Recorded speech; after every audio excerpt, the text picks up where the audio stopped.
Zamaji tukisonga mbele ni kuwa ingawa matumizi ya asbestos yalipigwa marufuku mwaka wa 2006 kwa madai ya kusababisha saratani, serikali ya kaunti ya Nakuru italazimika kuchukua miaka 10 zaidi kutimiza marufuku hiyo kutokana na uchunguzi uliofanywa mwaka wa 2006 na washikadau wa kimataifa katika sekta ya afya. Ilibaini kwamba vumbi inayotokana na asbestos inaweza kusambaa haraka kwa maji na kusababisha saratani ya mapafu.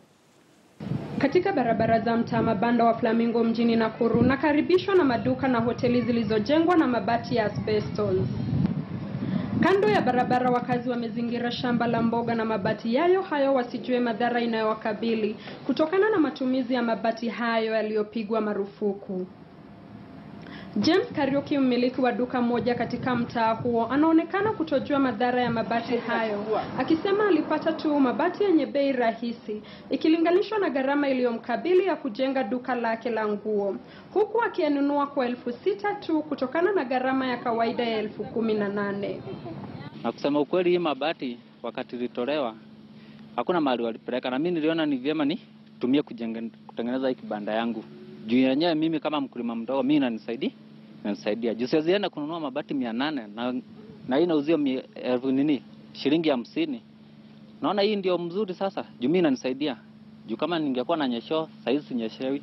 Kwa kusema ukweli sijakaa sana huku, niko na kama miaka 3, lakini nasikia iko na madhara. Na kile juu mimi janipata, unajua kwa mwananchi ikikupata ndio sasa utajua yenyewe hiyo kitu ni mbaya. Hizi asbestos juu zimetumika muda mrefu na zina mashimo. Unaweza kuwa umeacha nyumba, umeenda kazini, na wakati unaporudi maybe mvua ilinyesha na umeacha chakula kwa nyumba.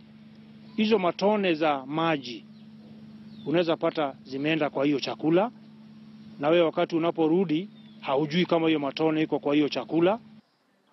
Hata hivyo, mkurugenzi wa makazi katika kaunti ya Nakuru Maroke Maina amekiri kuharibiwa kwa mabati hayo hakukufanywa kulingana na maagizo.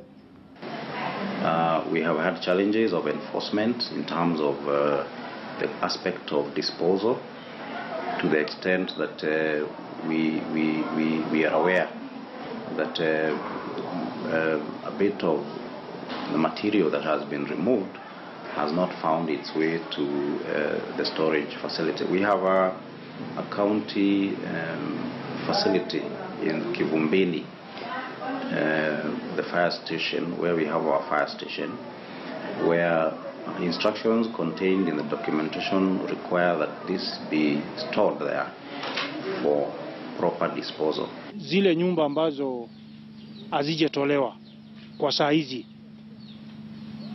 waweze kufanya juu chini, ziweze kutolewa, watuwekee mabati za kawaida ili sisi naye tuweze kuendelea na maisha.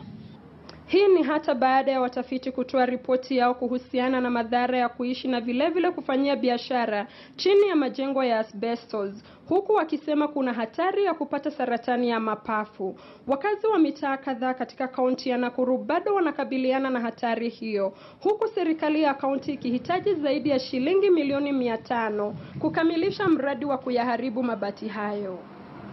Benedita Mwaura, KTN News, kaunti ya Nakuru.